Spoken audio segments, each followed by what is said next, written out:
Good afternoon. Welcome to International Market Research. We're just going to give a few more minutes. Hello, sir. Good afternoon. Good afternoon. We're just going to give a few more minutes for people to setting in, and we'll begin the session.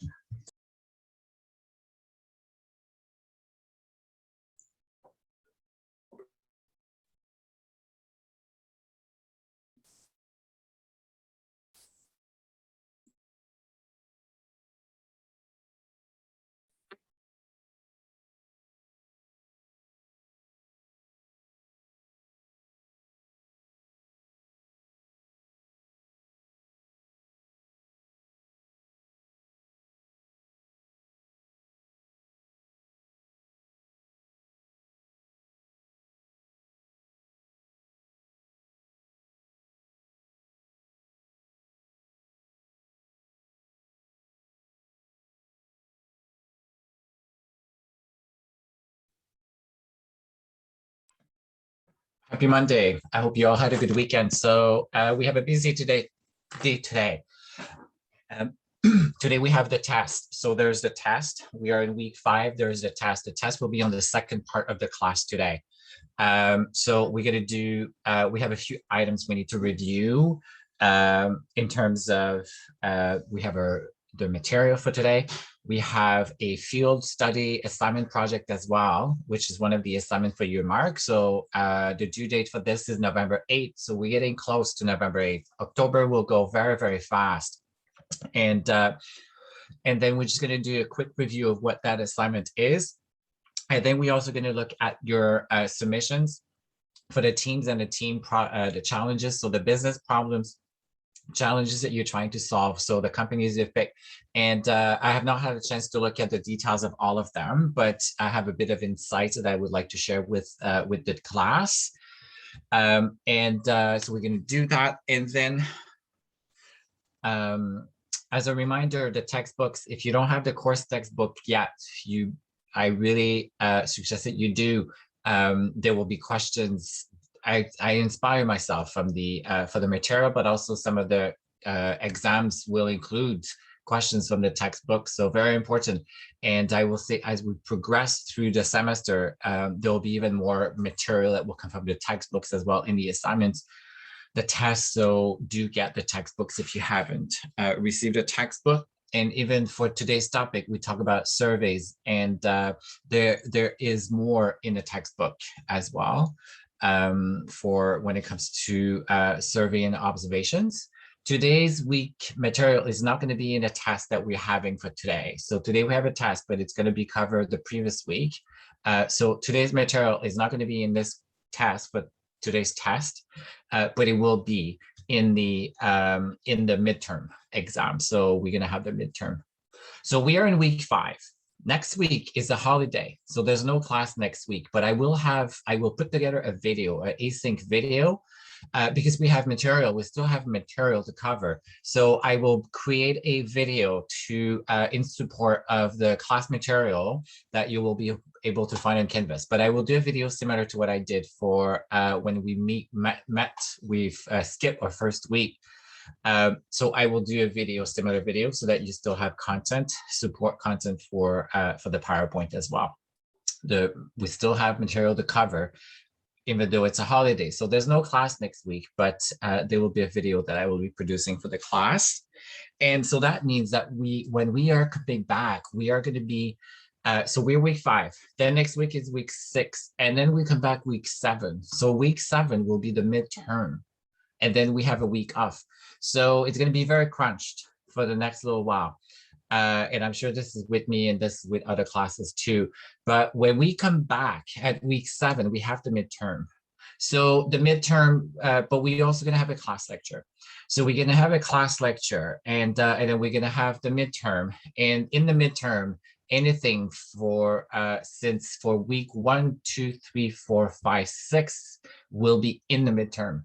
So week 7 is not going to be in the midterm. So the content that we're going to review in week 7 is not going to be in the midterm, but the content that we are going to be, that we'll have covered in week 1, 2, 3, 4, and 5, 6 could be in the midterm. So when we come back that means you have to study for the midterm as well. And the next time that we meet in here over Zoom, we are going to be doing a bit of lessons, and we're going to do the midterm as well. For the midterm, it's probably going to be a 2 hours exam. So that means we're going to have 1 hour of lecture, and then there'll be 2 hours of exam, and then you'll be free for a week because of reading week. So it's going really, really fast. Are there any questions about anything that I have just shared in terms of content or schedule?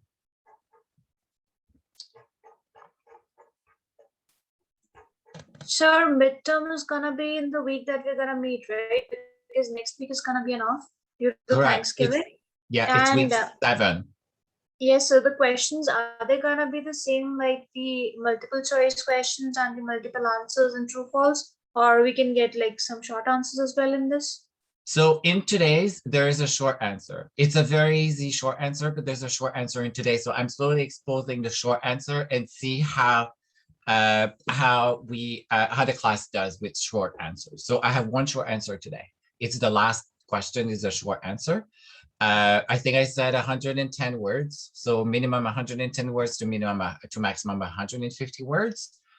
So there will be, it will be very similar to what you will have seen until this point, to this point.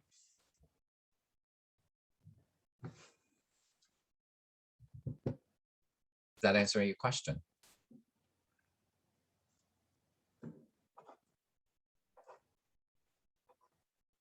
Okay, I'm just going through my notes because I have made a few notes for today. Okay, so let's review the team. So thank you for submitting the teams. Okay, I see before I go to the team, so we are in week 5. All the material is available on Canvas. So we have some readings for this week. So chapter 5 of the textbook, and then also chapter 5 of the contrasting cultural values from the cultural dimension of international business. So this is the book that really talks about cultural values and differences in cultures that I do want you to pay attention to. There could be questions on the exam, and then today's include at least 1 or 2 questions from that book. So this reading, again, really helps you, nothing to do really with international market research, but about understanding people and cultures and differences, and also dimensions. The dimensions are relevant for international business, which is what you are all in, that you signed up for.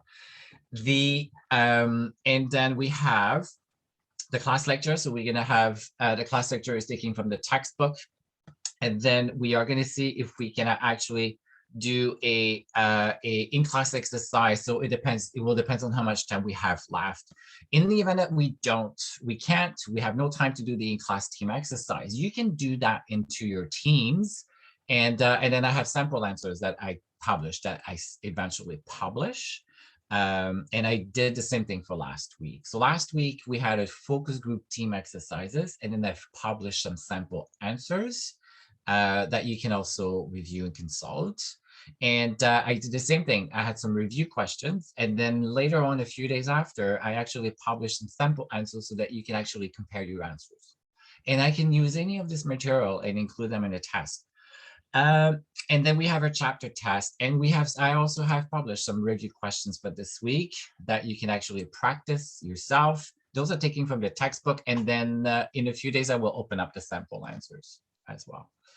So let's look at the team submissions. So your team submissions for the main project. So again, the main project is to be done in teams, and that main project is due for international market research. It's 40% of your mark. That's a big chunk of your mark for the term. So that is due for December 6th. And then you'll have to do a final report. But before we get to December 6th, there are a lot of things that we need to do. The first thing that we needed to do was to pick a business, pick a company, and then also talk about what are some of the business challenges or business questions that the business is really facing, and pretend that they've hired you and they want you to help them with their business challenge.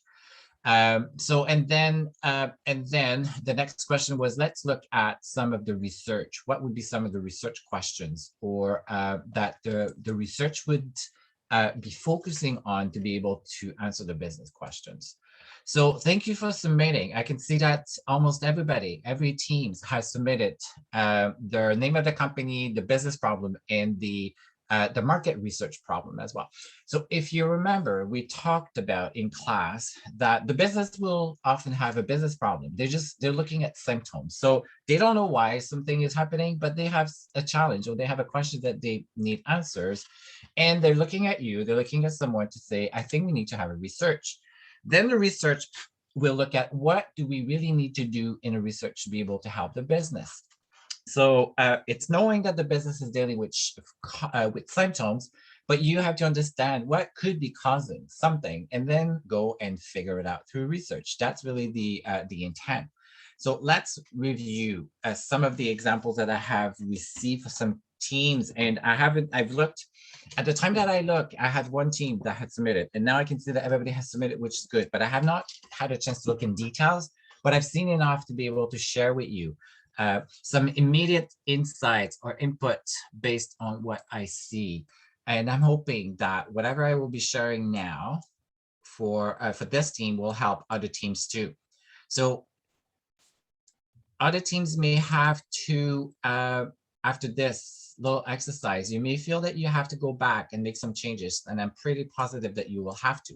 But again, this is just to for us to be super clear on what are we trying to solve through our research.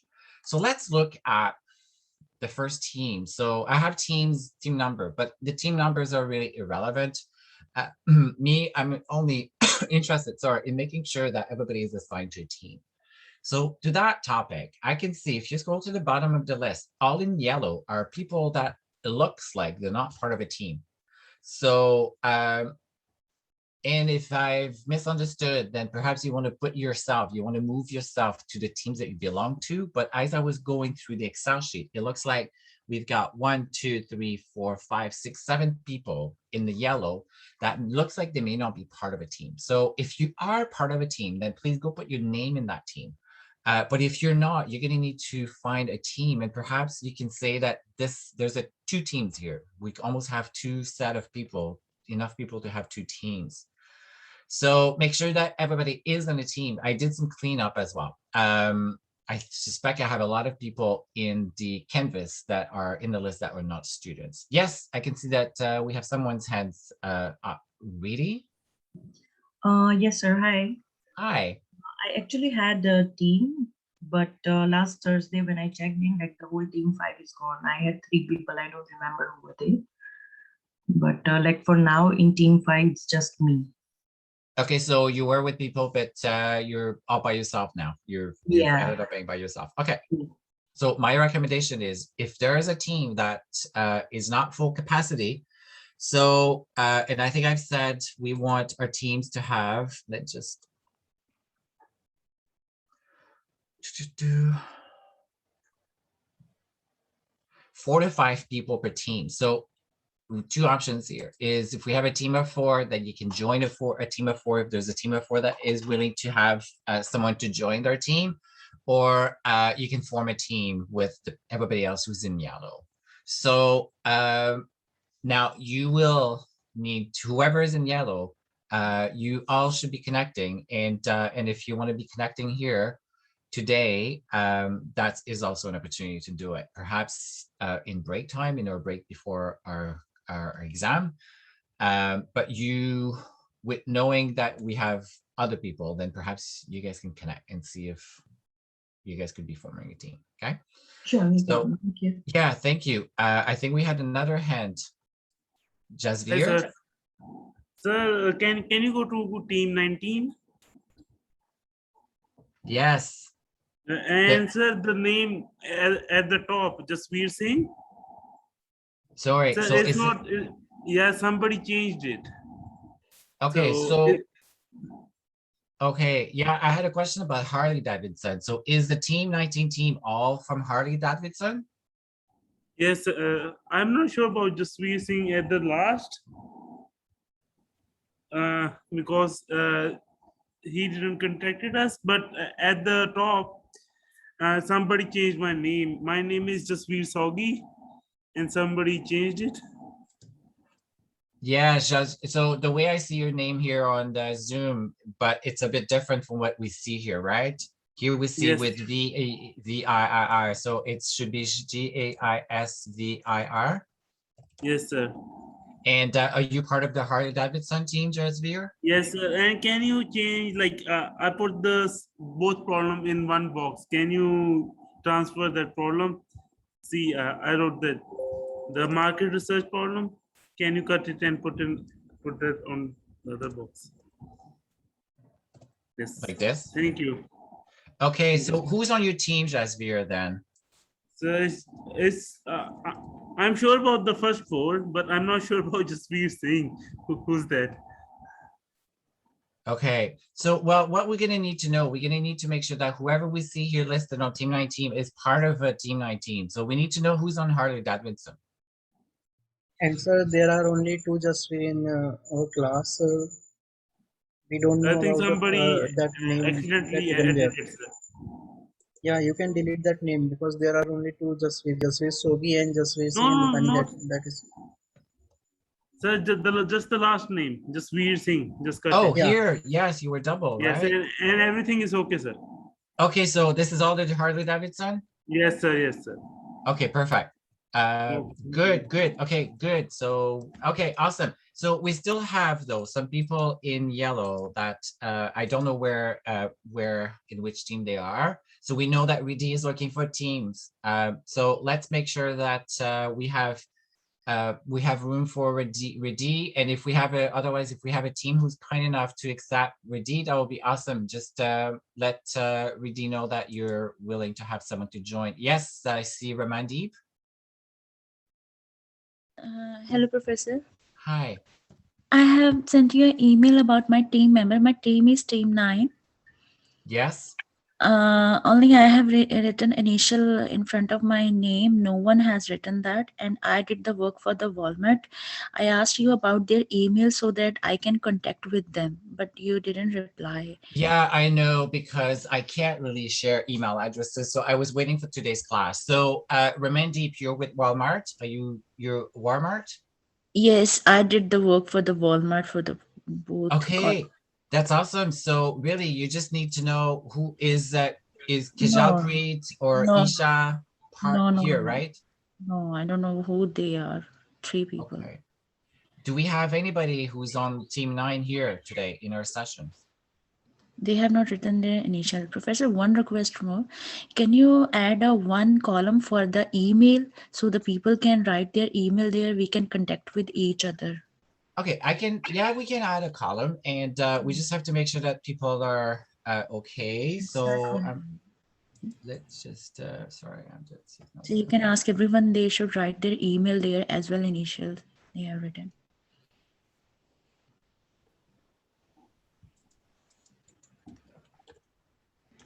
Email contact. So people can put their email contact here so that you guys can contact each other.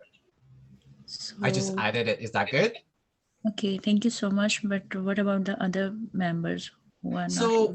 Yeah, so what I would say then, perhaps Ridi, because like, let's go with what we know. Ridi, maybe you want to join the Walmart team with Ramandeep.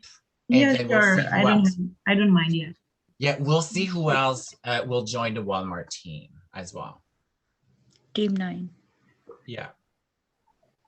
Okay, so you can change your name, Ridi, you can change your name and you can add yourself to the Team 9. So anybody can move, but at some point we will have to lock it. But yes, actually here, I'll be kind. I'm gonna move Ridi. Thank you. Walmart. And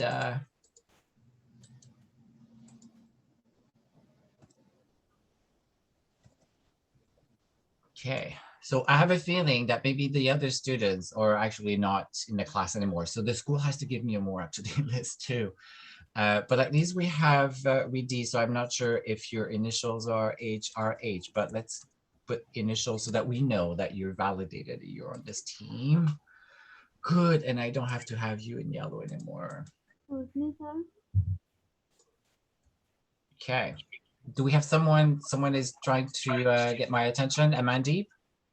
Sir, I have worked in group 19, but my name is written team 9. Oh, your name is in team 9? Yes, sir. But I have worked in group 19. You're with team 19. Okay. Yes. But in team 9 though, I don't see your name anymore. My name is written in team 9 card. Oh, Rajan sir. The first one. The first this? one. Yes. Yes, sir. So I have to remove this because you're already there. Group 19. Okay, good. Okay, perfect. Okay, thank you. So again, if you see that your name is in 2 places, go and delete. It's like, this is all of our documents. So it's because it's impossible for me to be able to update all of them, but feel free to clean and just keep your name in 1 place. So at least now we have, for team 9, we have Ridi that is confirmed, and then we have Ramandeep as well. So I just don't know if we still have Prajat and Isha as in class or not, but we're getting a bit more clarity. In all cases, thank you for submitting the information. I see we still have hands up. So Abdul, you have a question? Yes, sir. So I am from team number 8. Someone have changed our company name. Team number 8, it's Ford. Yes, Ford Motors, right? Someone have done some changes over there. We have projected completely in that good manner. Someone have done complete changes in that. So you are all in Ford Motors for team 8, right? Yes, Like I yes, just, yes. okay. Yes. Well, people, maybe I would say Abdullah was probably a mistake. Someone made a mistake. So be careful that you Yes. don't erase things, right? Yes, someone have erasing. Everything was in order. Someone have changed it. Okay, yeah. So let's be careful not to delete anything. Let's be kind to one another. Yes, sir. Thank you. Good. Do we have any other questions about the team? Sana?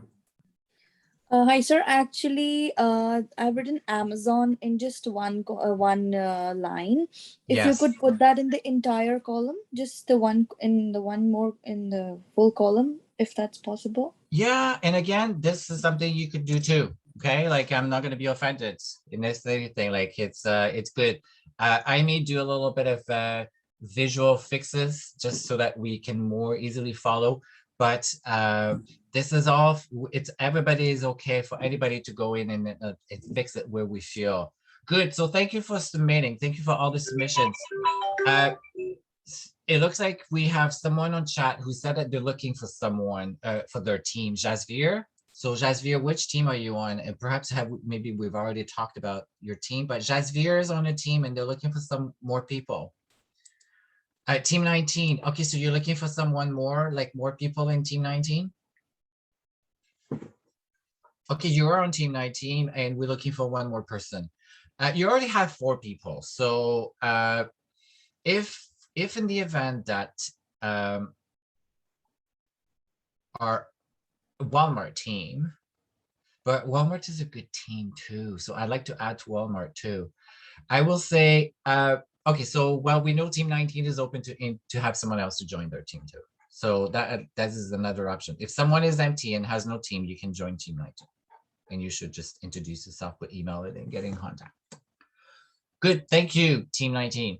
Okay, so what I'm gonna do very quickly is, I'm gonna share with you feedback that I gave to one of the teams so that hopefully it's gonna help you. So Forever team, so the Forever 21, team 1, so Forever 21 team, and if you're not sure what Forever 21 does, so it looks like it's a deals sites, fashion deals sites, and it's a e-com. So they have an e-commerce site, right? This is the right Forever 21. Like I'm not confusing Forever 21 with anything else. I can buy clothes, so it's a clothing company. So the team submitted their problem, the research problem. So the business problem. So the problems that was share on the Excel was Forever faced rapid changes in the retail sector. They have expenses, leases, decline in the foot traffic. Less people are going to the mall, and rapid expansion and bankruptcy as well. So they've grown very fast, and then they have bankruptcy. So this is very good. This gives very good context of Forever 21 and what Forever 21 is dealing with. And then these are my comments. So in this, I've added my comments. I said, this is a very good start.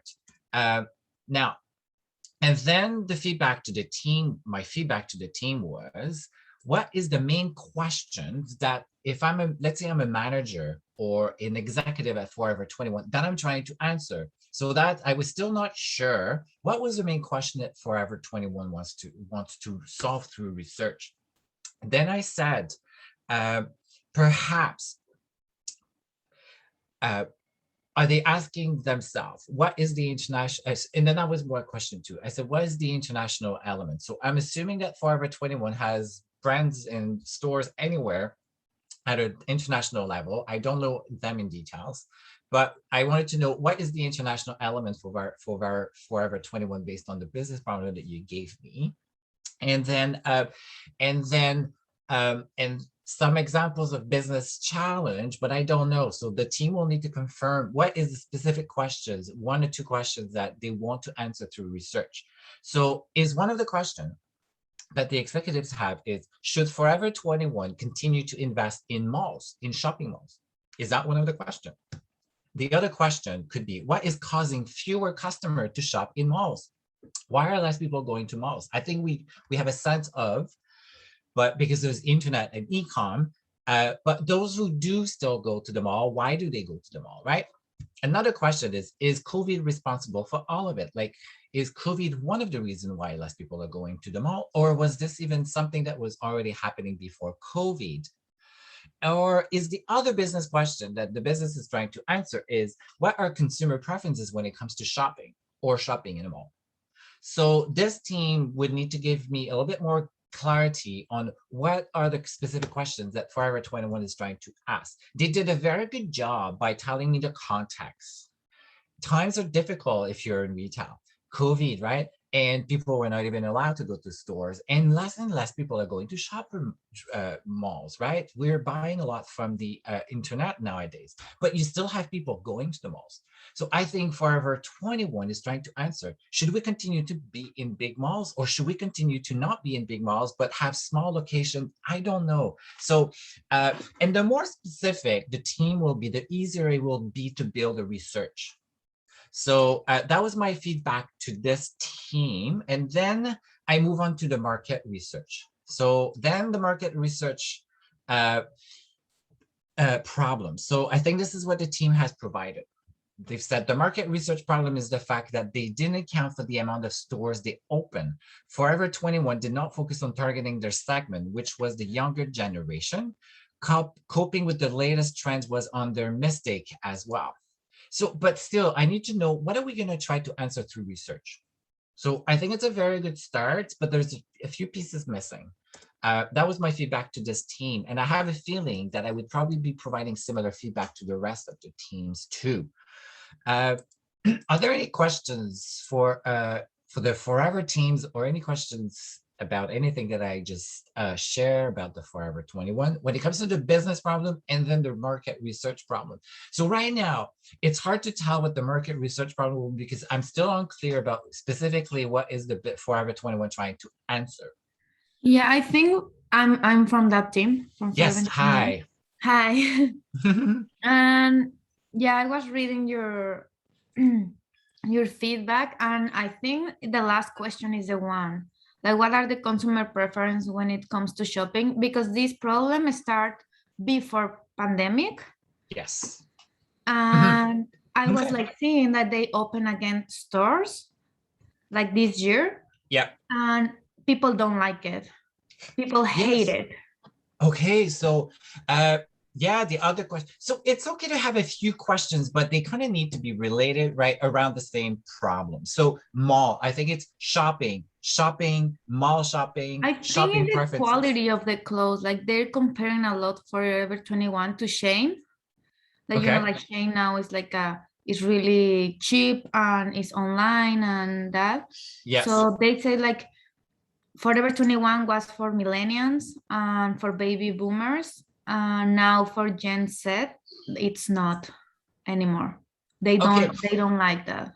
So which to me is two different challenges, right? One is the product and the other is footprint to the mall, right? Shopping. So, and again, we can only really do one research and we have to be targeted. So I would say you should probably pick either the consumer shopping preferences when it comes to, and it could be shopping in the mall shopping or shopping online. Like you could do a research that really focus on the consumer preferences for shopping and when people do shop in malls as a research, or you could pick the product. The product, when I hear the product, then I hear several things, right? The business product would be the business model is like, why are people not buying our products? Or do people prefer our competitive versus our products? Or why people are just not buying your products. Then the research could be about more of a product centric.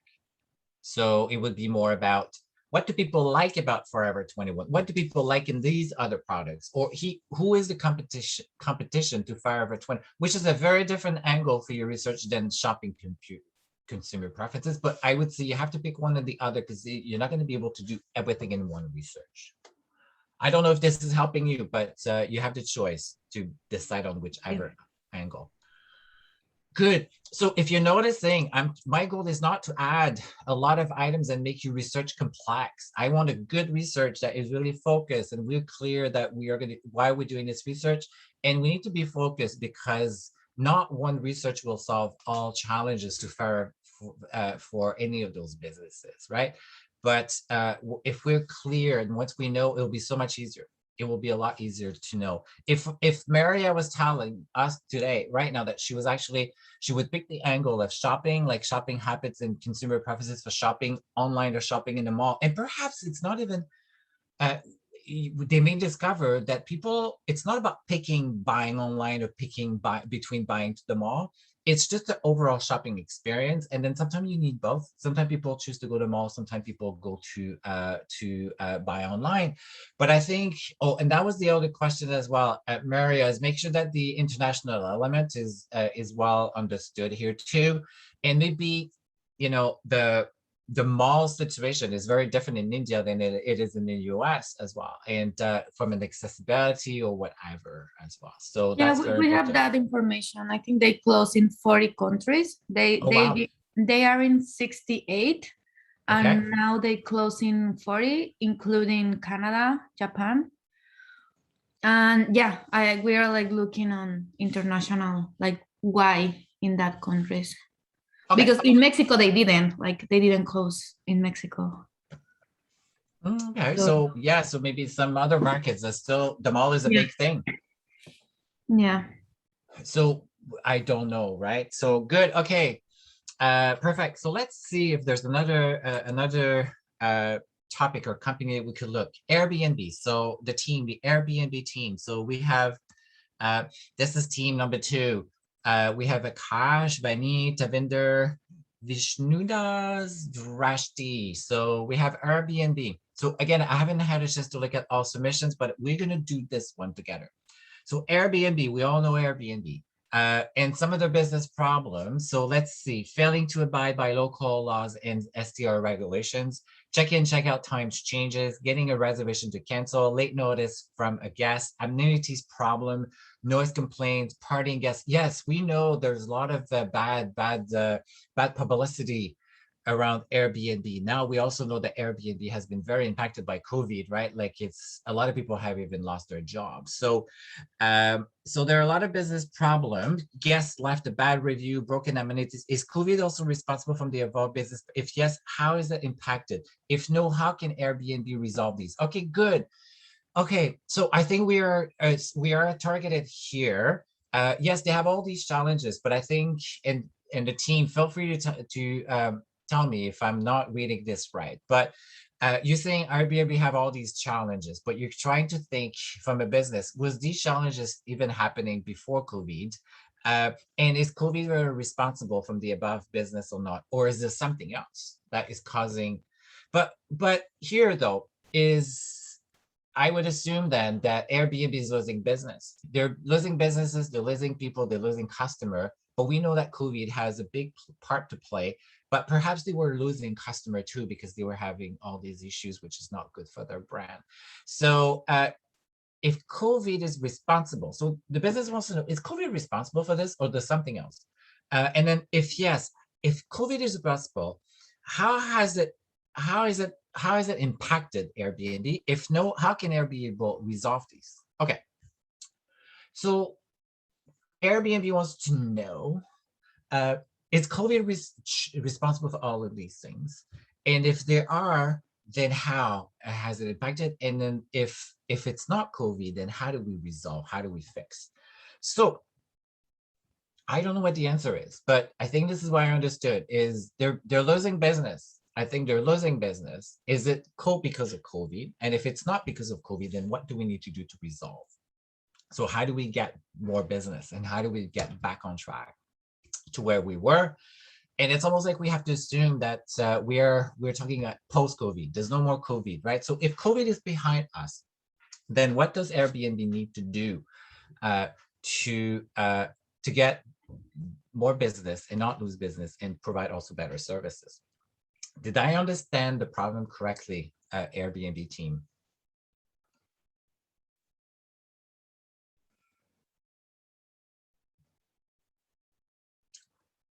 Do we have anybody from the Airbnb team?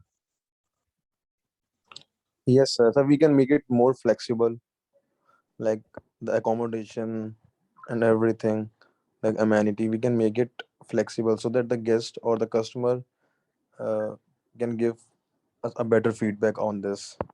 That's the one thing, in the way, like we can resolve these problems.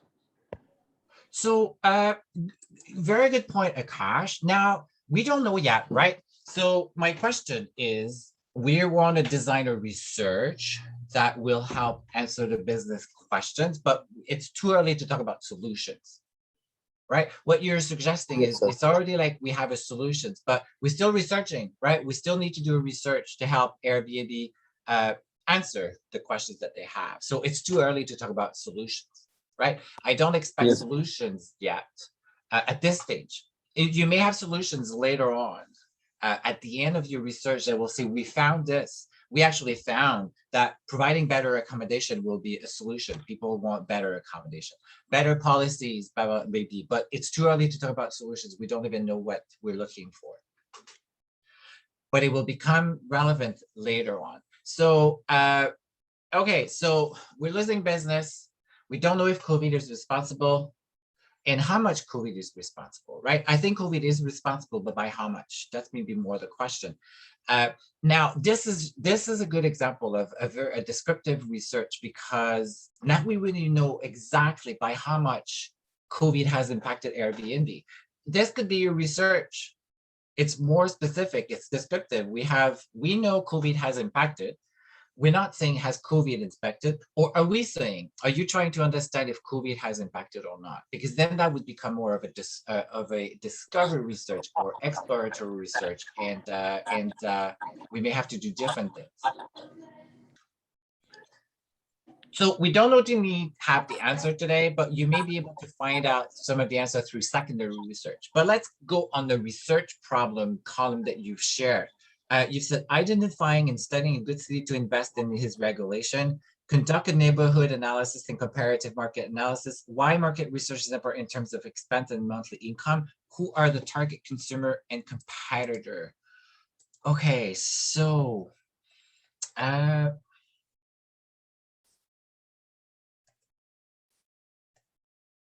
do we have anybody on the team that can actually maybe give me more insights about the what you will want to do in the research? What have you assumed, and then what would you want to do in the research for Airbnb? I can give you the insights, Mr. Hughes. Yes, go ahead. We were trying to conduct the research based on these points, and also wanted to assess if COVID was responsible for the business problems or not. And in our market research problem, we wanted to see if these points what we stated here in the business problems, are they somewhere related to the questions that we have listed here? So when it comes to, for example, identifying and studying a good city to invest and its regulations, are we following the local laws? Because as we know, Airbnb is a global company, yeah, and it has many branches. So in different countries, they have different local laws. For example, in US, they follow a different rule. In India, perhaps they might have a different rule coming when it comes to local laws. And when it comes to which city would be good to invest or have an Airbnb branch. For example, if it is a metro city in India, we might have more customers. And if it is a tourist destination within India, we might have more customers. If it is not a tourist destination, we will not have that many customers compared to the other areas. This is what something that we wanted to identify. Yeah. Correct me if I'm wrong in any point that I'm like giving it as an example. No, this is very, very good. It's very specific, but I think very large, very broad and very specific. And then it's almost like you're trying to, we're trying to answer a lot of big questions that are very important to Airbnb, which becomes almost like, where should we be for our product to be successful? And then so that we want to guide Airbnb on making big decisions about whether or not they should be investing by looking at many angles, which it's going to be hard to do in one research. That's a little bit more what I'm thinking. It's a lot. Like there's a lot of things here. We're trying to understand that would require a lot of time to be able to answer all of this, unless you already have a lot of the answers, which I doubt you do. So we do have the answers, Mr. Yees, but however, if you can suggest what could be best, because it's a very big company which is like having a reach in almost all the countries. There are factors that are impacting before COVID as well. They were losing customers because of all these, somewhere or the other. Yes, sir. Yes, sir. Yes. I'm like, so yeah, if they want to improve their business, then how can they do it and overcome the problems that were defined over there, or at least some kind of problems to start with, is what we wanted to describe. But if you think this is going to be a very vast research initially, like if you can suggest us something that would help. Yes, sir. You can suggest some extra points like that can be added to our project. So yeah, no, you've done very good thinking. So we're more specific. You're like when I've been drawing like the little funnel, exploratory and descriptive. You're kind of moving to more descriptive. Like you want to look at very specific, almost like set of data. You've already have, it's like we already know that all the things in the business problem are probably causing Airbnb to lose business. But you will kind of know by how much, and by how much is it due to COVID, and by how much is it due because they are failing on doing 1, 2, and 3, and 4, and the 6 and the 7 things that you've mentioned, it sounds like, right? So I think you kind of want to know, you want to answer how much is COVID responsible for this, and how much is these other factors are actually causing Airbnb to lose money. Airbnb is losing money, business money. So we want to know, is it COVID? How much of it is COVID, and how much of it is probably because of any of those factors? Yes, sir. Like if you talk about the current situation, like COVID is largely responsible for the Airbnb because it is all about travel. Like people want to travel, and because of COVID, like people stop their traveling. So that is why it's a big impact on their business. And then let's say that COVID is gone. Will people continue, and will people go back to Airbnb And I say, yeah, I'm sure people will go back to Airbnb. It will take some time.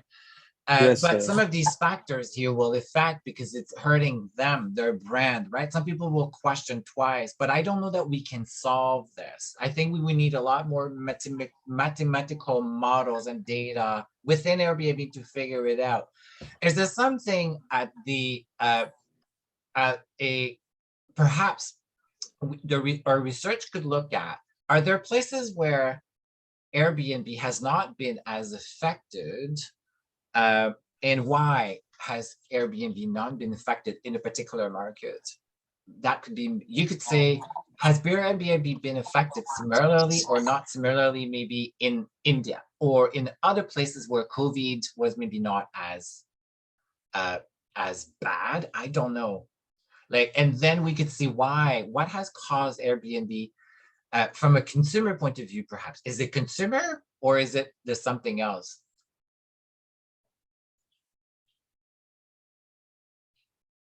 So I think now, North. Yes, sorry. Yeah, sorry. Mhm. Go ahead. I think North Korea is not affected like the business of Airbnb because there wasn't any COVID patient found in North Korea.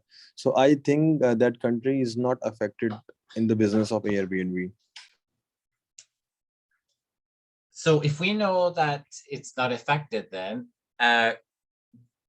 so Airbnb business is not at all affected there either. Do we know? So I'm just guessing. Like I didn't did any research on this, but I was just guessing on this. Like North Korea is not affected with the COVID, no? So that's why I'm saying this.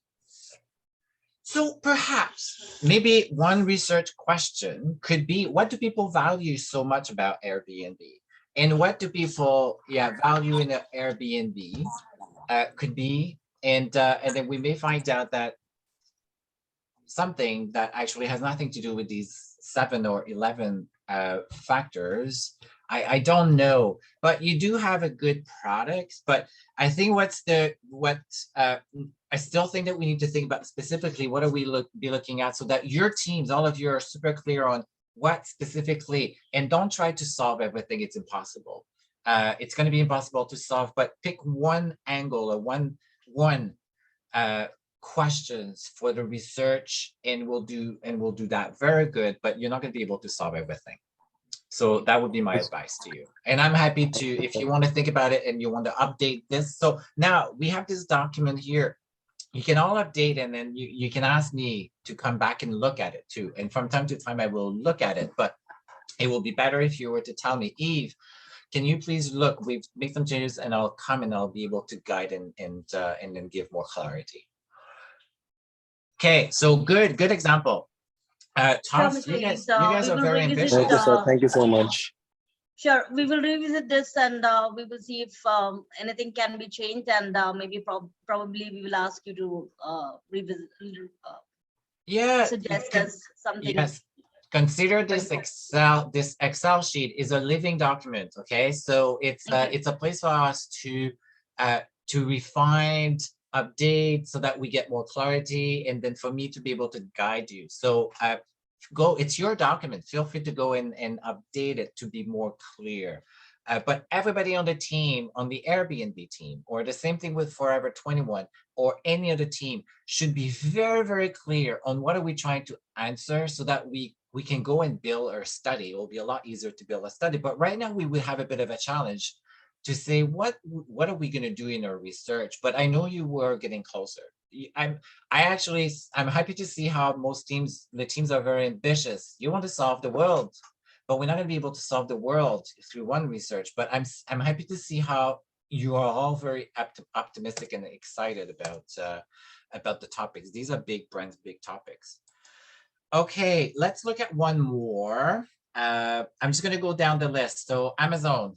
So we have Amazon, Sana, Cyril, Alex, Anand, and Kunal. Amazon problems faced by Amazon, learning in details about, and I think we have a sentence missing. So shipping options, FBA logistic, renegotiating fees, duplicate listing, map issues, tax setup, buy box competition, reviews, management, probabilities is not guaranteed 10, lots of competition. Yes, they have a lot of competition.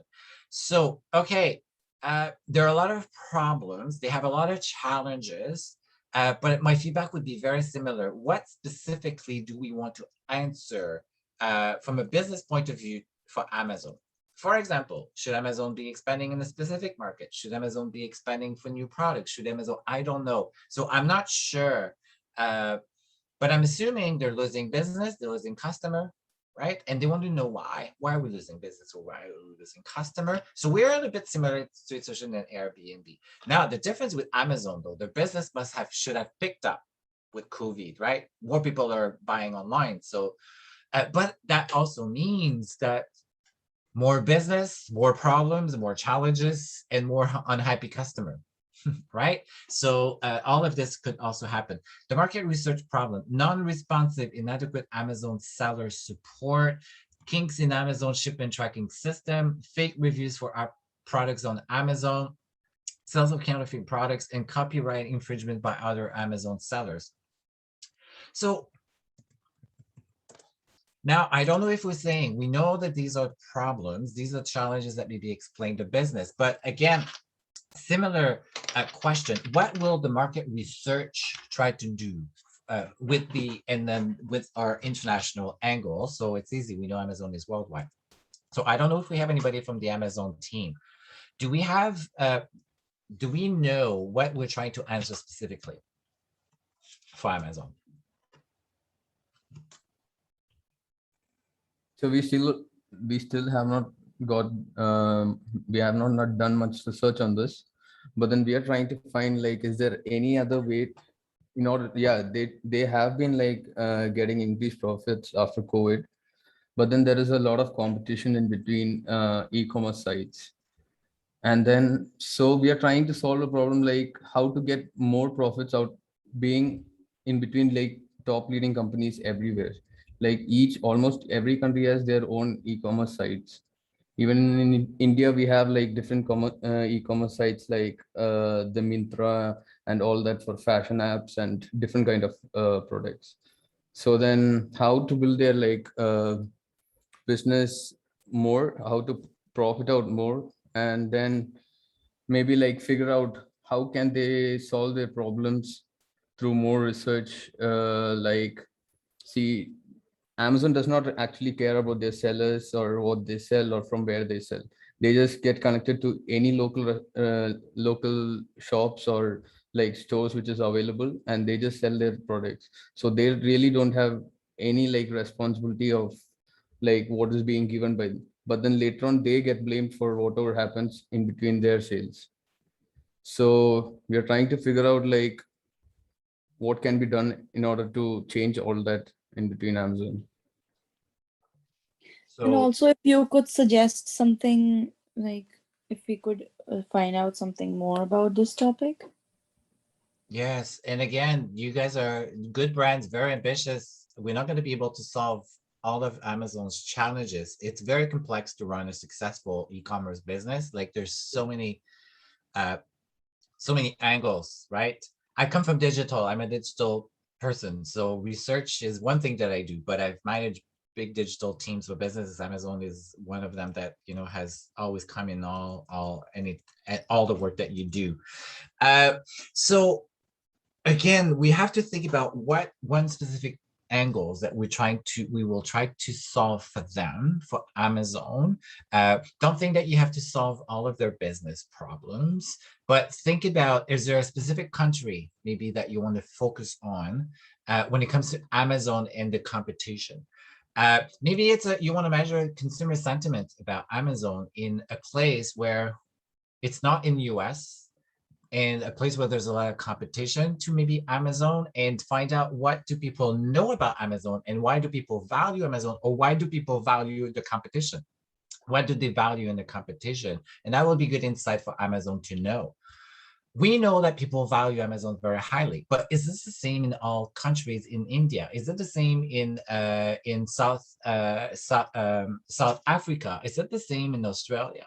Maybe there's that. Maybe you want to find out like what is the real sentiment about Amazon, and what do people like about Amazon, and what other brands do people like too, as well. So that could be one angles that you could do. So I don't know if that helps. How else could you, what else could we do for Amazon? Now, we know they don't really have the products, and they don't really have, they're more of a facilitator, right? People are buying their products and they're just connecting merchants to consumer in some places. Could that be a reason why, let's say, could the fact that Amazon doesn't really have products, but he's just connecting products, could that in some countries or a specific country, could that work against Amazon from a consumer sentiment? Maybe in some places, not being there and not having their products and not being in one country, it means I don't want to do business with you because you don't really care about my business. You don't have products. So maybe that's another angle that you can look. I really don't know, but I think it's a very, very interesting topic too. But be careful to try to solve so many things. So I think we probably have maybe two angles. Yes, we have Ramandeep. Is it related to Amazon, Ramandeep? Professor, just to increase my knowledge, can we add in Amazon about the new product line like dairy product and fresh market, like absolutely. So they can say about this is the problem, as it is necessary for during COVID that everyone needs this, like this kind of situation as we all have suffered. So, okay. So I think what Ramandeep, you suggest, you're not on Amazon team, right? You're just like, you're trying to help the team, right? Because you're not on a team. Amazon is the main competitor for the Walmart in online business. Okay, this is fun.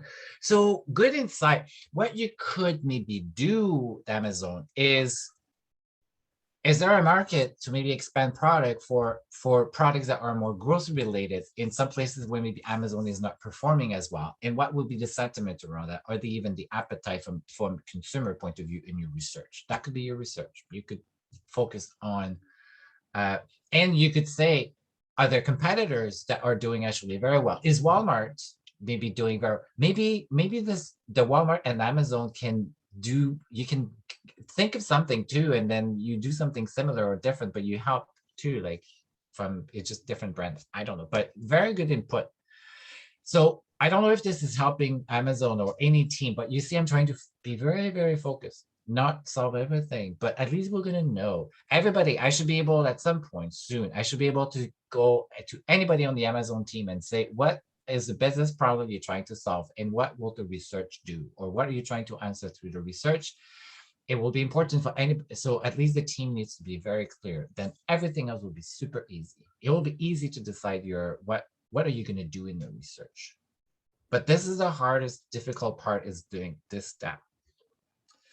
Okay, it's almost 3. So again, I will look at the other teams as well.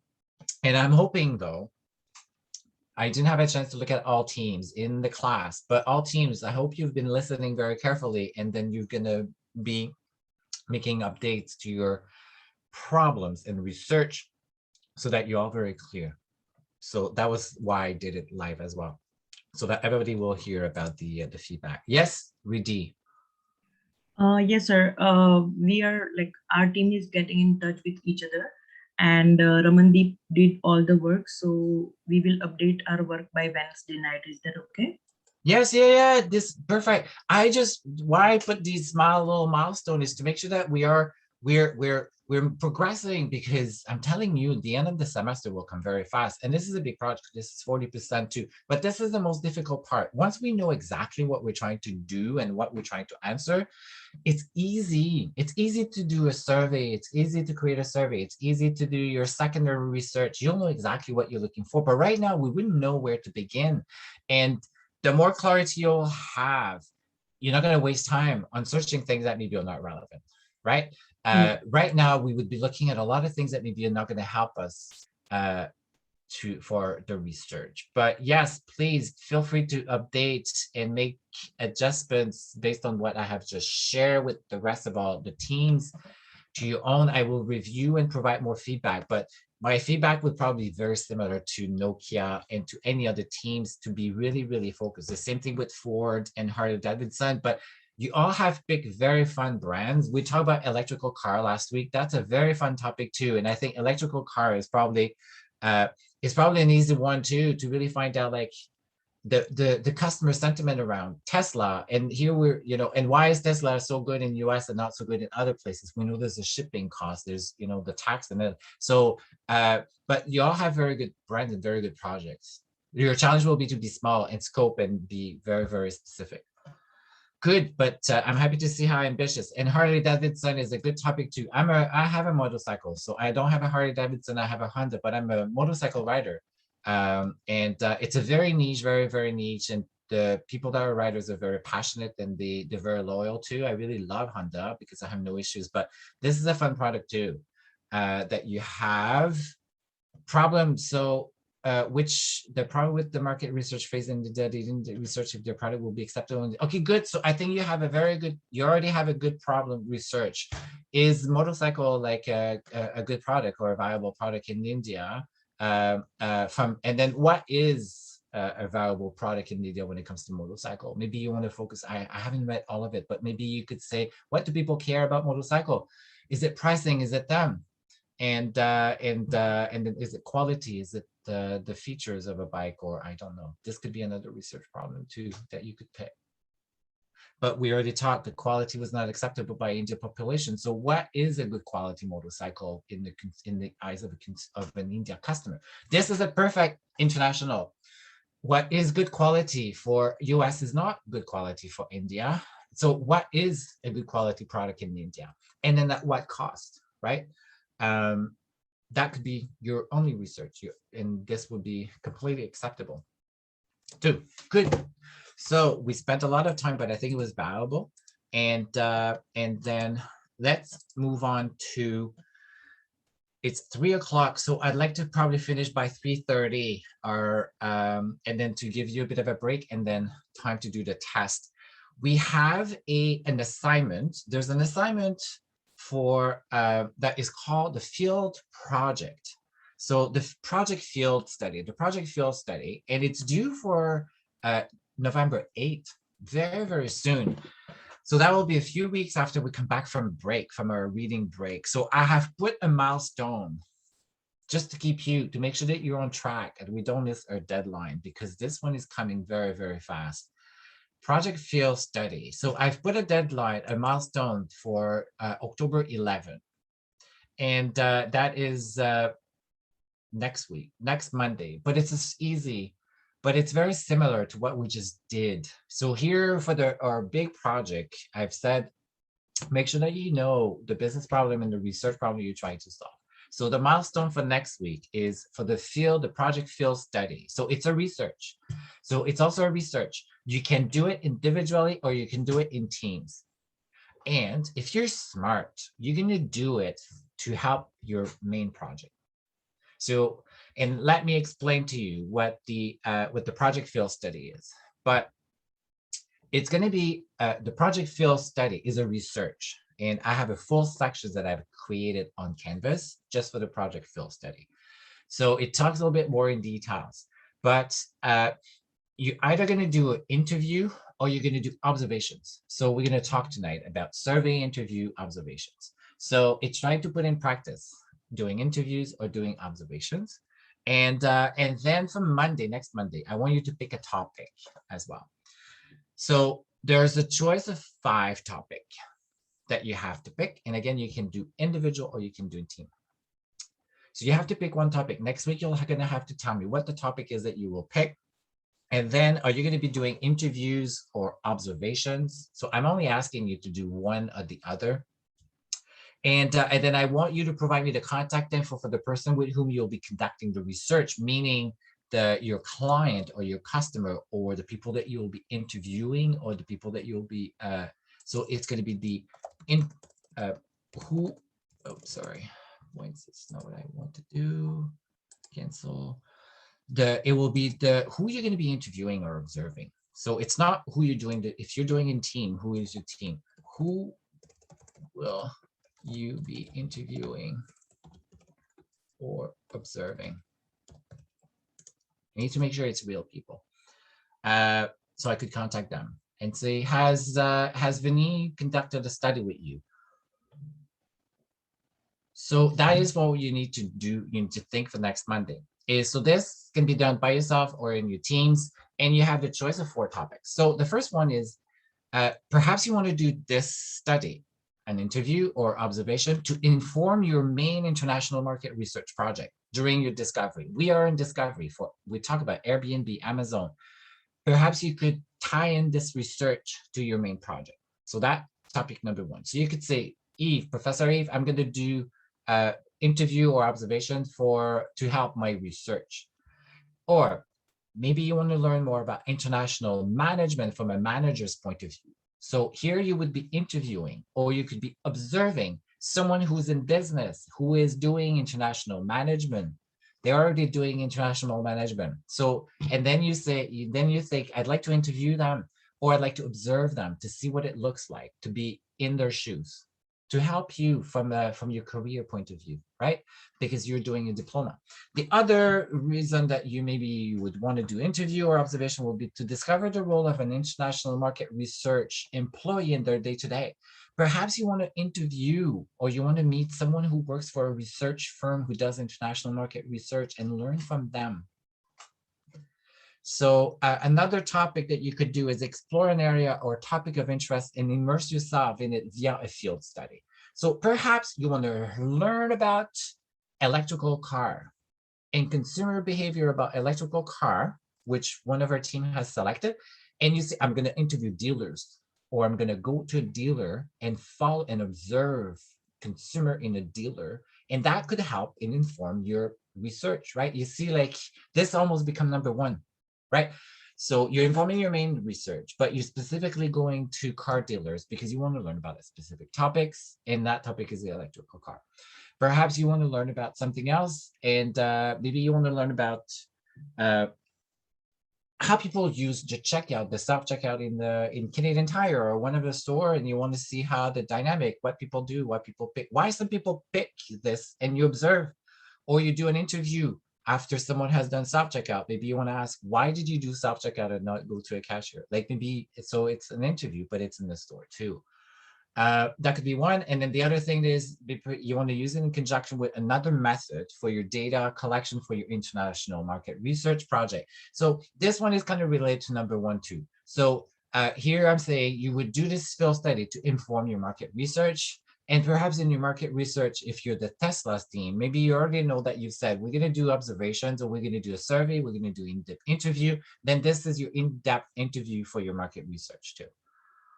So you pick a topic. If there's a topic here that I haven't listed, or a reason why you would do interview or observation in relation to international market research, then let me know, and I'll be happy to say, yes, I think it's appropriate or not. And then you have to tell me by Monday if it's going to be interview or observation that you think that you will do. You may say I'm unsure, but I'm doing this milestone to make sure that you start thinking about this project. And then give me the name of the person, or maybe the company name that you think that you will do. I'm just doing this to help all of us to not get behind. So, and I think I said 5 points. This is 5 points towards the field study. And the field study, if you look at our project, it's 10% of your mark. So this will be 5 points that will count towards 10%. Then as a report, the final report of this is due for November 8th. And then there'll be presentation the following week, but I'm going to pick 4 people to present randomly. But everybody has to prepare a presentation deck. So make sure that you read the material under assignments. But I have a full section for Canvas as well. I see your hands up from Akash. Yes, sir. So I just want to know that only one member of the group can fill the project selection team, or individually, like we have to fill all the project selection.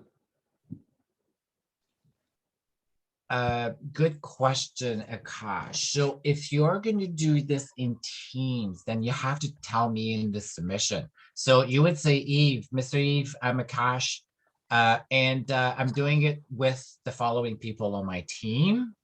And then I will know that the team has submitted, and then I will go in and then I'm gonna add the 5 points to all team members so that I know that everybody has submitted. Or everybody can submit too, but you all have to tell me that you're part of the same team.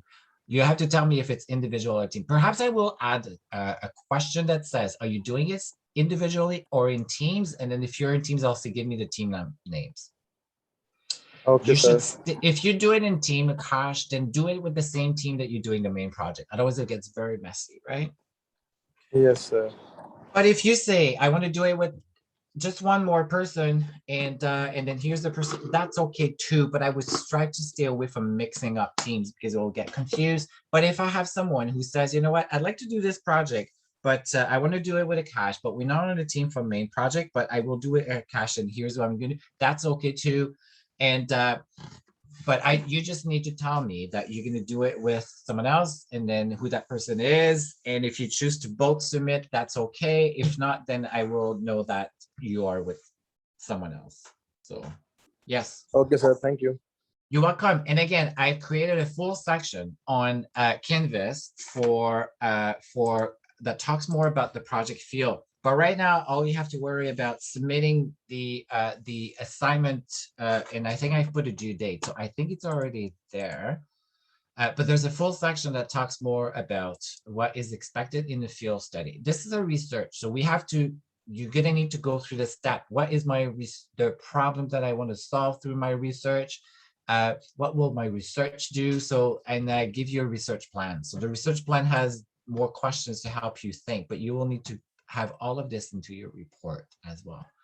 So I know it's a lot of readings, but please make sure that you do go through the material and you're familiar. And I just want to make sure that I put just a due date here. So yeah, the due date. So it's available now. I think it's available for anybody to be able to open and submit anything that you want. And I will add something about the teams if you're going to do it in the teams or by yourself as well. Good. Okay, what else did I have that I have? Know that review the teams, the projects, field study. Okay, 3:15 almost. So there's a lot. Actually, the material, yes, the material for this week is actually not very complex. It's actually an easy material to go through. If we don't have the time to go through all of our material, please make sure that you still go through the PowerPoint by yourself. And if you do have questions about the material, you can ask me, but I think it's a relatively easy topic. And then it's also available for you to your review. So we're going to talk about survey and observations. And so these are two methods that are very popular, and the field study is either observation, which is the topic, one of the topic that we're discussing. So last week we talked about qualitative research. It is qualitative. Observations is qualitative. Survey is more on the quantitative, because you're collecting very structured data and you can have very high number of people that are responding. So it becomes more quantitative. You have a higher volumes, where observations will be more qualitative, if I were to put a qualifier to them. So you would think of observation as qualitative, and you will think of survey as quantitative, usually as well. Okay, so this is more about a smaller review of questions from last week, and this question may actually be in the assignment for tonight. Is qualitative better or worse than quantitative, or there's no such thing? It depends on what you're trying to do. Anybody has an answer? Is one better than the other, or it depends on what you're trying to do? What will be your answer? It depends on what you're trying to achieve out of the Exactly. research. Every study has their own goods and bads, advantages, disadvantages. One is not better, but you will have people that are scientific that think that quantitative is the only better study because it's quantitative. It's not true. It just depends. Some are more appropriate. We know qualitative is more about discovery. Quantitative may be about more when I have a bit more of an idea, I want to get more numbers.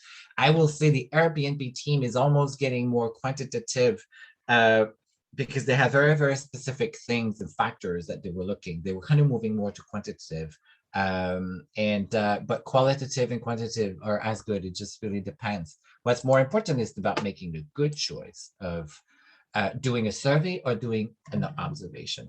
You may actually start with observation before you even do a survey, and vice versa. You may actually start with a survey to discover that maybe you should go and do observations. Because you want to feel it, maybe you want to see it, maybe you want to see it for real. So maybe you've done the survey for Tesla for electrical car, and you've learned that the feel, what people feel, how people actually sit in the car, the driving experience, and how consumer connect with the driving experience is actually a factor that will influence the decision. Maybe you say, then you're gonna want to go and do some observation and sit with people that are doing a test drive with Tesla for the first time and see actually the react to the experience. You don't know, right? So this could be a good use of observation as well. We talked about last week, and this is a theme that is coming back here again. Structure, directness. So we say one can be more structured maybe than the other. In me, what I have said last week, I will continue to say, you still need structure for all the research that you do. You need to know why you're doing the research. And you don't just show up to research. So they all have a structure. But then you may hear sometime when they talk about research structure, they may talk about the degree of standardization that imposed in the data collection process. So a survey done through a computer obviously has structure because you can only answer whatever is presented to you, right? It's more structure and it's also quicker to answer. But my message to you is all research has some structure. But yes, the interview will allow you to be able to be more flexible and suddenly insert a new question and suddenly maybe ask the question differently as well. And then repeat the question too. So you'll have more flexibility. When you think of structure, there often there's no flexibility, right? It's not really flexible. It's already designed. Where interview are more flexible. I can change. I can add more interview and questions, or I can actually ask more questions about the same topic to go further down as well. Directness is, do we remember what directness? I don't know if we talk about direct. Yeah, we talk about direct and indirect. Anybody knows what direct is when we say direct? And this is a way that we can actually divide studies. We can say, I think we've said focus groups and interviews are direct. We've said word associations and then may not be as direct. So they're projections also. Projections Sorry? also. Sorry, I missed a word. Word associations. Yes, word associations, filling the blanks. They're all part of projective analysis. Yeah. Which is indirect. Yes, and what do we mean by direct? So direct is non-disguised, or we can say it is when we actually have discussion with the focus groups or we conduct their in-depth interviews. It's like we tell them about like what do we expect and what are we basically trying to get things about, like what are we trying to discover and what are our main areas. But in the disguised, we do not actually tell them as to what are we looking forward to, but indirectly we try to figure out our responses from like our whatever we want from their responses. Absolutely. So yes, direct, the element of direct for you to, that's very well said. The person has a sense that they are in research and maybe wider research is actually taking place, where indirect, they don't even know that they're part of the research. And there's maybe ethical challenges with this, right? At some point, you may have to disclose that you've actually done the research and then have their consent to sign that you can share data. The book talks a little bit more about some of these little subtleties that I think are very important. But yes, direct and indirect reveals its disguise or hidden from the participants And the focus group and interviews are directness. People know that they're being part of research and they're being studied. Structure indirect methods typically considered as questionnaire, but the true purpose of the study is not revealed usually because divulging information to respondent view bias. But if you get a phone call from someone and they want to ask you your opinion about who you're going to be voting, you have a good sense that you're actually a part of research. They probably want to get information about voting, and you probably have a lot of things going through your mind. So I don't think that I do ask questions about direct or indirect. And what's important more about is if you're going to do a survey, why you do a survey? If you're going to do the interview, why are you doing an interview? Or are you doing them in conjunction as well? And why and the purpose of that? So I'm not so attached to direct or indirect, but there are times where you don't want to tell too much to your participants before a research, because you don't want them to go and start doing some research before they come to the research. I'll give you an example. So let's say that you want to bring in people from Rogers customer to a focus group. If you tell them that they're going to come to Rogers for a focus group, what do you think might happen? Let's say a week before. So you tell them you're going to come for a Rogers focus group. So you already tell them. What do you think could happen if you tell them? Their opinions might get biased because they'll talk to all people around or whatever, and that may lead to a biased opinion or a biased answer from their end once they're there. Exactly. They may be biased. And the other things and all that may happen is that they may think that they have to do homework. And then on the day of the research, they go, oh my God, I completely forgot to do my homework for Rogers. I'm going to cancel. That happens too.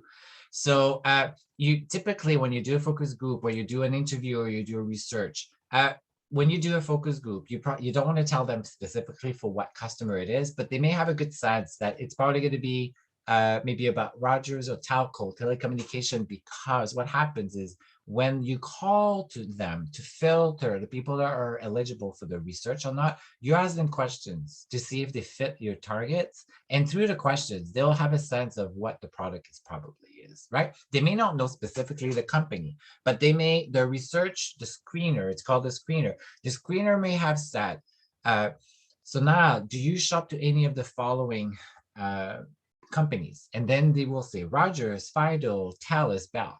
You don't know which one, but you already know that it has to do with telecommunication, right? But you don't know which one exactly. But you'll have a bit of a sense that it's going to be telecommunication, but you're not going to know specifically. Versus saying the research is for Rogers, which is very different than saying that we're conducting a research for telecommunication. You would probably say for telecommunication, but that's as much of what they will know. And that's really all they need to do and all they need to know. So survey, observation. So observations, I will say observation, you're dealing with a much smaller number. So I would qualify more as a qualitative research, but I will say it doesn't really matter. But you're observing people, you can't observe as many people as you're serving. You may be serving thousands of people, but you may just observe 20 people. Observations are time consuming and also very expensive. Survey is easy to put a survey together and you can send it to a lot of people and you can get a lot. The survey method, so you're asking people questions, but think of it. Whether you're doing interview or you're doing survey, you're asking questions. It's just a different way of delivering your questions. Right? The survey is going to be maybe electronic. Nowadays, most surveys are done electronic. Now, the book was written a few years ago, so the internet was still pretty new. But you're going to have most of today, the surveys are done through the email. You get a link. You're going to have surveys done through social media. You've seen those. Now you have surveys done like directly. It's one question on LinkedIn. One question, very specific, and then you can see what others have answered too. So both are trying to get answers to questions that you have. So one is done through a survey, electronic survey. The other one is through the interview. One will have bigger numbers. The other one will have not as many numbers, but maybe it's also focusing on different elements through the observation as well. Survey. So you're going to think of a survey. You're going to think of what will be some of the questions. And the questions have to all been prepare. You're going to prepare your structured questionnaire, and then you will administer the questionnaire. You may choose to do a survey for your main research project. So that could be a survey method. In week 9, I think we talk about how do we design good surveys. So tonight we're not talking about how do we design good survey. We're just talking about surveys, what they can do, but we're going to learn more about how do we design good surveys. Surveys are used a lot. I use survey, and I still use survey. I've used survey in my entire career, and I'm sure you guys have used survey. And then you could definitely use survey for most of your international project. But you still need to know, what am I serving for and what? And then if I think of Airbnb, so if I think of Tesla, you could do a survey for Tesla, but you still need to know, what are we trying to understand from the people that we want to ask? So you still need to know what am I trying to do? And then so what do I want to know? And then I will know a list of questions, right? Last week we've said for focus group, a focus group is another way of asking questions too. It's done in person, but it's a focus group, is a set of questions. And last week we said, let's design some questions to assess consumer preferences when it comes to let's say electrical cars or any other products, right? Or jeans, buying jeans. So it's a bunch of questions. So it's and then once you know, then it's a lot easier to define your question.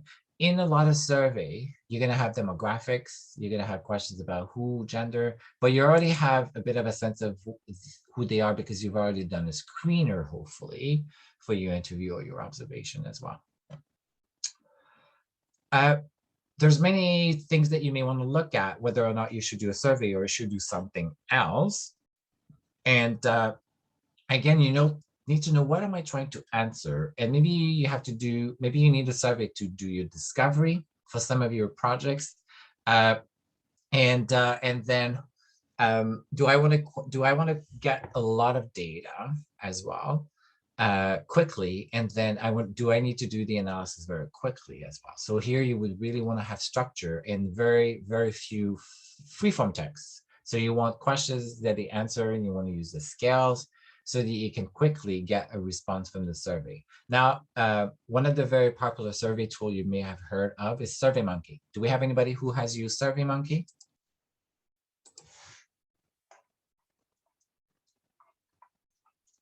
SurveyMonkey is probably the most used online survey tools that you can use for free. There's a free version, but it comes with limited set of features, but you can also have a paid version that gives you a lot more advanced. But it will do everything for you. It will do your data analysis, your reporting, your dashboard. Like, it's very, very powerful. And then you can have conditional questions. If someone answers this, then show this question. If someone showed this answer, then show this other set of questions. You can have rules, very, very advanced. And you can have disqualifier. You can have your screening questions. And then if they don't fit, then you'll say thank you, but you don't qualify for the survey. Like, it's very, very advanced. But SurveyMonkey is a very popular tool, and then you it's fast. It can be done like any survey can be done very relatively fast, and you can easily put a survey up on LinkedIn and get a lot of people answer for your survey. But then with the survey that you put on LinkedIn or you put on social media, you have very little control of who's answering the questions. Are they even qualified? You have little control on your sample. And unless you will put specific questions at the beginning to qualify them, but they could lie, right? Where the interview, and if you're going to do interview, if you're going to do observations, you will want to meet the people that you know are the people that are your target, and people will be serious about it because you're going to double check and you're going to ask them in person, and if they lie, you will know. With the survey, people can lie and there's no human interaction. So it's easier to lie as well in hiding before.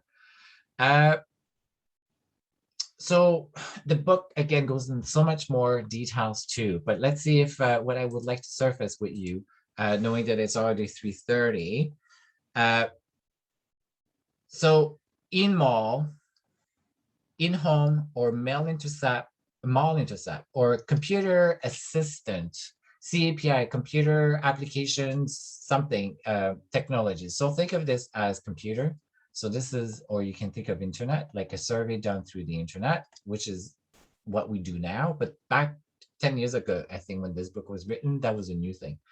But CAP is computer assisted technology. It's preferable. Internet surveys are an option as well. Yeah, I think today they're all the option. But I can do in-home. I can do in-home survey. I can do in-home interviews. I can do in-home observations too. I can stop people at the mall. So we've talked about Jean's preferences. If you remember, we could do a survey, and we could do observations as well. What else could we do for a survey?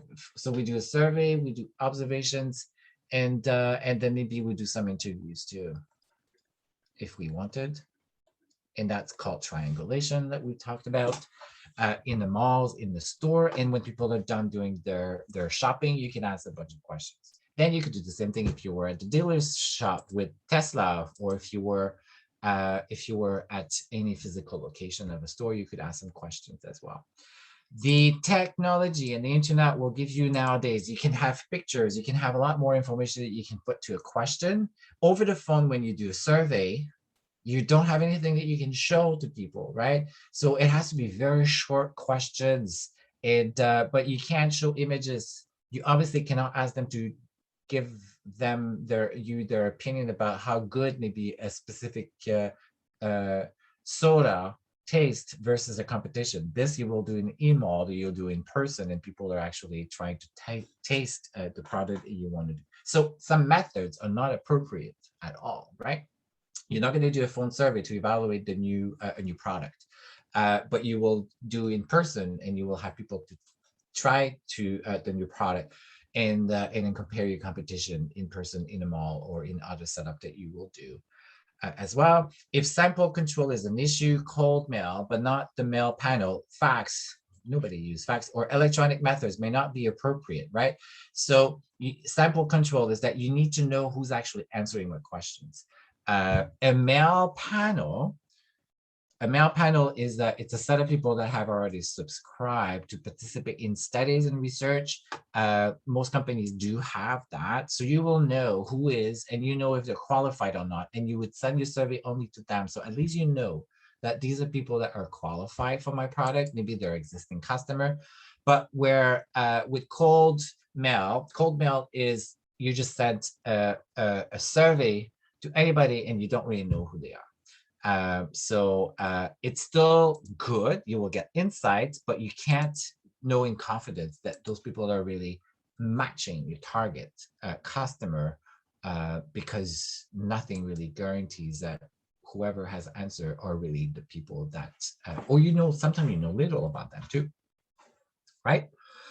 If social desirability is an issue, the mail panel, fax, and internet surveys are best. Social desirability has to do with the interviewer itself. Maybe you're doing the interviews, maybe they like you. Maybe they will want to give you better answers because they like you as a person and what you look like.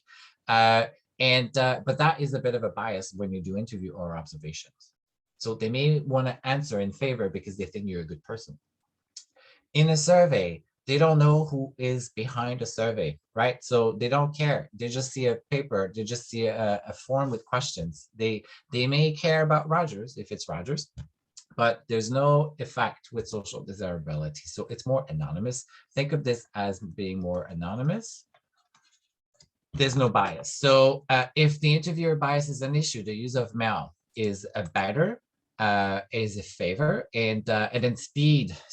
So internet is a lot faster.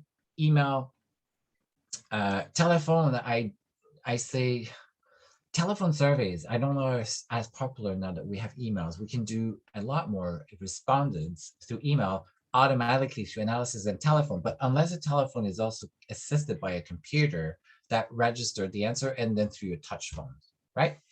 The challenge that you have with surveys is, or observation or interviews, is how quick can I do the data analysis? Observation will take a lot more time because often it's all handwritten. So you're going to be handwriting your observations, what you see. And then you're going to need to transcribe your notes. You're going to need to code it. And where a survey done online, it's automated responses, and you get exactly what people have answered and responded, right? So that is a very important element. So this has to do with survey. And again, the book has a lot more information. We're going to learn how we design the survey and observations. So observation, let me just talk quickly about the observations and what's important. So you're recording behavioral patterns of people. So you're going to people and you're observing. You may be observing behind a wall, behind a mirror, they may not know. You bring them to a room and there's a facilitator and you're observing them. But I will say observation is better when you go to someone's environment and you follow them into their real environment so that you can see how people are shopping for cars. You can see how people are actually doing their work. So I give you the observation as one study that you can do as your project field study. To see how in an international market research actually do their work, what they do in a daily basis, or maybe how they actually even do research and how to create research plans. So you could just be observing them. Now, what is good with observation is maybe you want to combine interviews as well. So you would do observation. So you're first going to watch, and then at the interview, you may ask them questions. Why did you, what happened, right? So this is an opportunity to get clarification. So you're getting clarifications after your observations, but during the observation, you don't ask questions, you don't want to interrupt. But at the end, you can have a moment to ask them questions. So you interview them to go in a little bit more depth. So you go in a little bit more depth of what you saw as well. So you can combine them. Very, very powerful. When you do the observation, you don't want to do, you don't want to interrupt. You don't want to do talking. You want to be there. And then you can record, you can do recording as well. But really when you do the observation, it's more about note taking. And you would tell the person that you're actually going to be making notes, but not to be worried. They can carry on and do their work as if you were not there. And then they will probably want you to share the findings, and that's okay too.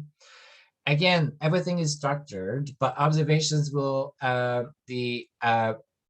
I will say the beauty of observation is that you can adapt your method. So keep it as unstructured as you want, but you need to have a plan. You don't just show up to the observation, but you have more flexibility on changing certain things that you thought that you would, that maybe not you want to pay more attention to in your observation as well. When you do observation, I will say for your field study that you will do, you want them, obviously, they will be aware that you're coming, and you probably want to share with them why you're doing this observation as well. So don't try to disguise. I will say that for your observation, you choose to do observations or interviews, I would definitely tell them why you're interviewing them and why you're actually doing the observation as well. For your purpose in your study, you will tell the candidates. You will need to book time too. You don't have to tell them exactly all the details, but you will say, I'm doing the school projects, I'm doing research, and I want to practice, doing interviews or observations, but I'm interested in how you do your job as well, just for my own benefits, right? As well. So they will be fine. And often they're very kind to share as well. So let's see. Okay, no more about observations, but in the field study project, I have shared a lot of links that talks about field studies and doing observations, doing interviews too. We're going to learn how we design questions and surveys and questions. And then you're going to have to share with me next week which one you will do in full with purpose as well. And the book goes a little bit more depth about these two topics. So I invite you to go in more details. And if you have questions after going, then let me know and I'll be able to answer. There is always an international marketing research element or component to what we do. And then always be aware of the differences, economical differences, structural information technology, of the feasibility or popularity of maybe doing interviewing method or survey as well. Some people may not have emails or limited access to computers to do the online survey, and maybe a phone is still better, or maybe some people have no phones. So there's a logistic element, I will say, when it comes to these methods. And also being aware of proximity, right? As a cultural dimension, maybe in some places in North America, we have our space is bigger than other countries. If you're interviewing, let's say that you come from Europe and you're interviewing someone in the US, maybe they will expect that this is their zone, stay away, and then you should be here, don't get too close. But in other countries, you proximity. So you have to be careful with these little elements when you do the observational interview. Maybe in some places you cannot be by yourself with some individuals to do the interview or different gender. You need to have someone else, or so be aware and respectful of these changes, differences. I've done in-home personal interviews combined with observations. I've done research where I wanted to understand people with asthma and how they actually manage asthma at home. What's really, really interesting about observations when you do interviews or observations, and that would be my little advice to you. And I've done that in all of my work, in all businesses that I have worked. I've done a lot of call listenings when I used to do, I was at Sunwing Air Canada. I would go and listen to calls, but I was really more interested in observing what people had on their desk. So I was paying a lot more attention to the notes, sticky notes. I was looking at sticky notes. So I was a bit disguising my purpose of my research. I was really interested in the consumer, why consumer were calling, and what consumer questions they would have, and the language that they would use. And I was doing call listening. But at the same time, I was looking at their agents. So I was looking at sticky notes. I was looking at books. They had sheets or checklists that they had on their desk. I was looking at brochures. I was looking at things around. Those are called artifacts. And I was learning so much. And artifacts often, I was responsible of web and the information on the website. I would see that the artifacts would be all things that perhaps they were not able to find on the internet and they had to print. I have discovered things that should be added to the internet so that they would not have to go as often to their sticky notes or artifacts that would help them. I have designed new solutions to their problems too. So when you do observations or you go to someone, you kind of want to pay attention to these things. And this is part of your discovering, right? You're discovering, and it's the unstructured part. You have room for the unknown as well. So very, very important. And as you do your observation of the interview, even when you do the interviews too, as well. Incentive. So how do you increase response rate? Often you're going to need to give incentive for a survey, email survey. So let's say that you do an email survey with the existing customer, maybe you want to give them a credit. But often if I usually start with no incentive. If I see I have a low response rate, then I go and I add an incentive. But I try to get no incentive. And I will tell you, if you're doing a survey to understand your customer are usually willing to help you and they will do it for free. But if you're not getting a lot of responses, and it's easy with emails, if you do emails and email mailing, you can see that you're not getting respondents and you can see who has not responded, then you can send them an email to them. And then you can say last chance. But if after your last chance, you still haven't done it, you can do another mailing and say, we're going to give you a credit. Okay, so, but you're going to have real-time data about who's answering, who's not answering. And versus if you do a mailing by paper, that's harder to do as well. So there's more information about the cultural elements for surveys or doing an observation or that you should read on your own. And if you have questions, I'll be more than happy. So it's 3:45 now. So we're done for the material for tonight, and we're going to move on to the chapter test And I think it becomes available at 4. Let's see, I should probably change the time so you have more time. I'm just going to change the time now. And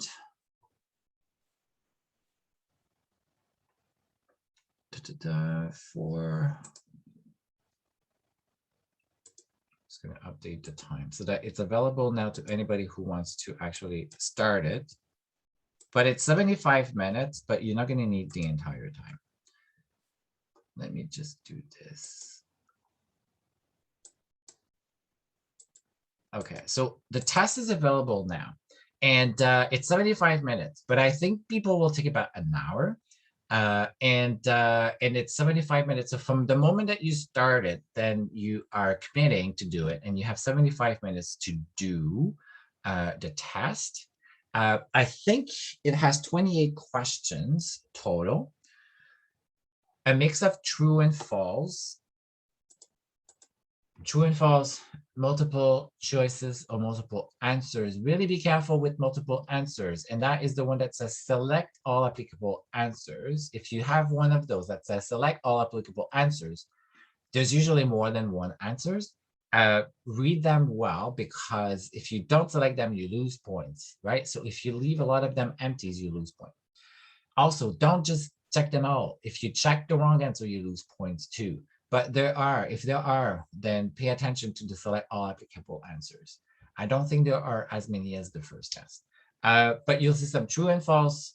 You'll see some multiple choices where you have multiple choices, but you only have one answer, and those are the radar buttons. But you will know it's either going to be a radar buttons or a checkbox. And then there is one short answer. It's at the end, so I kept it to the end.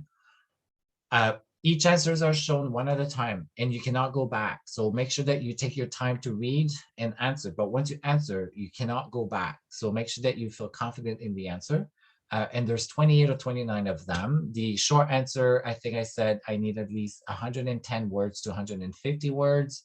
No bullet points and no internet use for the short answer. And in fact, you should really just be using your notes. You have access to your material. Plagiarism or anything applies, academic rules, and no talking, no WhatsApp, no talking, no support from anybody else but you're by yourself. And if I come across plagiarism, it's 0% or anything that go against the academic. We're very serious about this, and I will have to mark the short answer, so you'll get a good sense of how well you did on the exam. It's a total of 38 points, but I'm not going to be able to mark the final. The final I will have to mark it manually, and I think it's 3 or 4 points, but you'll get a good sense of how much you did on 38. But the final, the short answer has... there are 29 questions in total? 28 or 29. 29. Yeah, 28 or 29. I'm not sure. I think it's about 28 or 29. And and then for a total of 38 points as well. And this is, again, one of the 3 tests that counts 15% of your mark. So it's 5%. It will be 5% of this test will count. It will be 5%, but it's very, very important to do well, obviously. And then I will be marking the answer that is short essay. I will be marking it manually, but you'll get a good sense of how well you did overall out of 38. I think the final answer that I need to do manually. Let me just see. I think it's 3 or 4. I think it's maybe 4 points. I just want to go to that and give you, so you will know how well you did. Yeah, it's 3 points. So the short essay question is 3 points. So you will know out of 35 how you did automatically from the system, and then I will have to mark the short answer that is 3 points. So you'll have a good sense of how well you did, and I think you'll do well. I think the team did well. The relatively one on the first one, but again, you should probably get better because now you know a bit more about how I do these tests. Naush, you have a question? Yes, sir. As you said that it is going to be available for 75 minutes. So will it be that like if we just start from like 5 or 10 minutes from now, and then like if we we'll be getting total 75 minutes, or it's like we just need to start it right away? and then only we'll be able to wait for the total of that 75 minutes. So you have 75 minutes to complete it once you start it, but at 5 it will be done. So you can't wait to 4:30 to begin. So that's the you have a time limit. Yeah. So I'm going to put it so it's available until 5:30, but once you start it, you have 75 minutes, but at 5:30 it shuts down. So don't Thanks a wait lot. too long. No, actually, sir, just wanted a break for like 2 to 3 minutes, not more than that. Wanted to have some water or something. That was it. Yeah. Yes, sir. Okay. So sorry, is there still an unanswered questions or are we good? We're good, sir. Thank you. Okay, perfect. So good luck and take a bit of maybe a bio break or 5 minutes and then you start. But I will say don't go much further past 4 o'clock. And then I think I have a feeling it's going to take about maybe an hour, maybe maximum for people to do it. All the best. Good luck. If you have any issues, if you run into technical issues, send me a message and I will do my best to help you. But I will not keep Zoom, so I will finish the Zoom sessions. But if you have any questions or any issues, please let me know. But you're not allowed to talk to people, and this is individual. And we are not meeting next week, no class. But I will do an async video, and then the following week we're going to be in week 7. It will be the midterm, so it's fast. But thank you for providing the information about the team. All the best for the test, and we will see you in 2 weeks. Thank you so much. You're welcome. Thanks.